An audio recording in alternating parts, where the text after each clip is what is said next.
approaching. Battle mode is activated.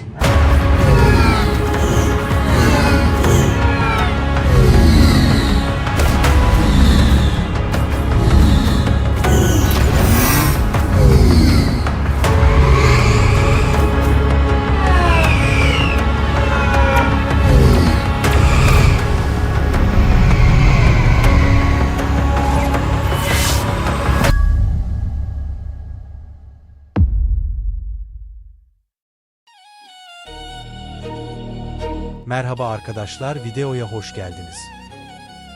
Bugün sizlere geçmişten günümüze War Universe oyunundan bahsetmeye çalışacağız. War Universe, uzay MMO dünyasında Dark Orbit'in o efsanevi ilk yıllarını özleyen oyuncular için adeta bir can simidi gibi doğmuş, nispeten yeni ama çok sağlam adımlarla ilerleyen bir yapımdır. Dark Orbit klonları arasında özellikle mobil öncelikli, cross-platform yapısıyla piyasaya çıkan bir oyundur. Aslında bu bilgilerden önceki videomuzda bahsetmiştik. Bu videoda ise geçmişten günümüze War Universe eleştirel bir dil ile ele alınacaktır.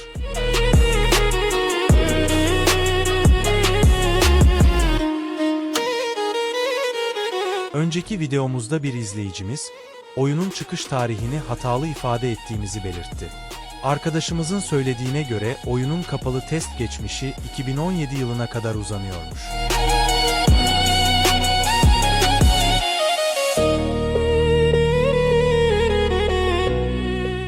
Oyun ilk çıktığı dönemlerde henüz reklamı yapılmadığı ve erken erişimde olduğu için büyük kitlelere ulaşamamıştı. Yine de hatırı sayılır bir oyuncu kitlesine sahipti. O dönemde oyun, birçok oyuncunun beklediği görsel seviyeye henüz ulaşamamıştı ve mobil cihazlardan oynamak günümüze kıyasla daha zordu. 2021 yılında arayüz ve mobil kontrol sisteminin yenilenmesi hem oyuncuların çok hoşuna gitti, hem de oyunu daha kolay oynanabilir hale getirdi. Oyunun ilk yıllarında kamuflaj sistemi, kendi şirketindeki oyunculara ateş edebilme ve klanlar arası savaşlarda istediğin klana savaş ilan edebilme gibi mekanikler mevcuttu. Ancak bu durum 2020-2021 yıllarında değişti. Kamuflaj sistemi tamamen farklı bir hal aldı. Kamuflaj alan oyuncular oyunda yaratıklar hariç hiçbir şeyi göremez oldu. Yani kamuflajdayken biz diğer oyuncuları göremezken, onlar da bizi göremez hale geldi. Kendi şirketindeki oyunculara saldırma mekaniği de tamamen değiştirildi ve hiçbir koşulda kendi şirketine ateş edilemez hale getirildi. Klanlar arasındaki savaşlar ise tamamen kaldırıldı. Savaş ilan edilen klanlardaki kırmızı renk durumu sadece sembolik bir detay olarak kaldı.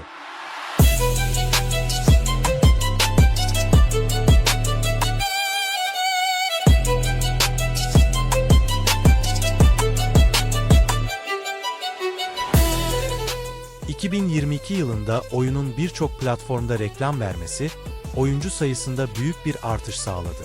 Bunun üzerine oyun yönetimi, oyuna Avrupa sunucusu yanında bir de Türkiye ve Kuzey Amerika sunucusu ekledi. Özellikle TR sunucusunun açılmasıyla birlikte, Türk oyuncu kitlesinin büyük bir kısmı Avrupa sunucusunu terk ederek TR sunucusuna akın etti. Daha sonra oyuncular tarafından sürekli talep edilen klan savaş sistemi, oyuncuların hiç istemediği bir biçimde aktif edildi. Çünkü klan savaşları tamamen karşılıklı onaya bağlı bir hale getirilmişti. Bir klan diğer bir klana doğrudan savaş açamıyor, savaşın başlayabilmesi için karşı tarafın talebi kabul etmesi gerekiyordu. O dönemde TR sunucusundaki oyuncu sayısı neredeyse Avrupa sunucusunu geçer hale gelmişti.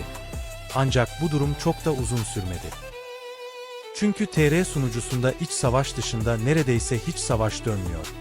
Yaşanan tartışmalar da maalesef gerçek hayata taşınacak boyuta ulaşıyordu.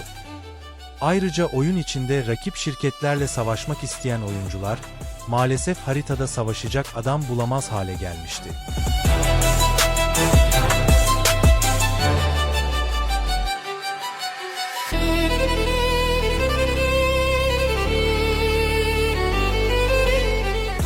Tüm bunlara ek olarak, klan savaş sistemindeki aksaklıklar ve bozukluklar birçok oyuncuyu mağdur etmişti.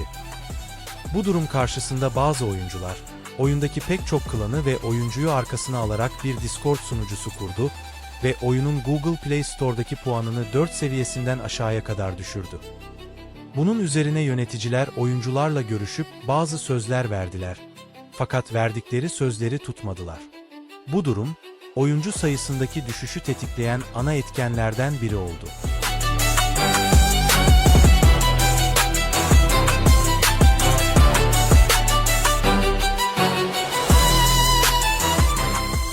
Tabii ki sebep sadece bunlar değildi.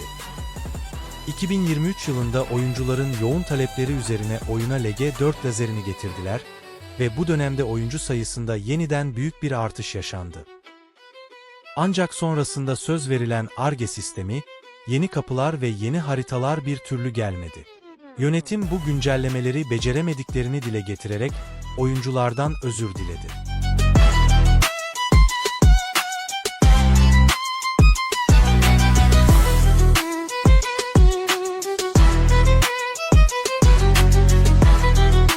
Bu dönemde oyuncuların tepkisini azaltmak için sürekli gereksiz gemi tasarımları getirdiler ve sık sık indirimler yaparak kitleyi kandırmaya çalıştılar. Ayrıca oyundaki stat sistemlerini tamamen kullanılamaz hale getirdiler. Uzun süredir güncelleme gelmemesi ve var olan sistemlerin etkisizleştirilmesi, oyuncu sayısında önüne geçilemez bir düşüşü başlattı.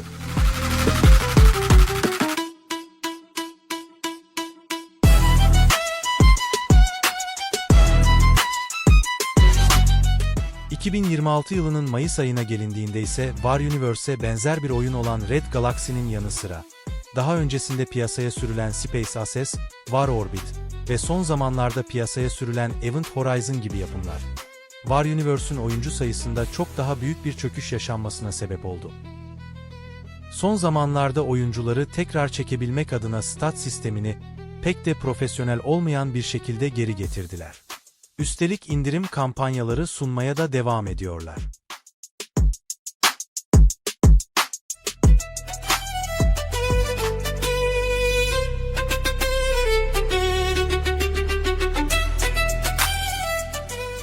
Peki sizce oyunun gidişatı ne yönde olacak? Sizce yeni güncellemelerle toparlayabilirler mi? Yoksa oyun tamamen bitecek mi?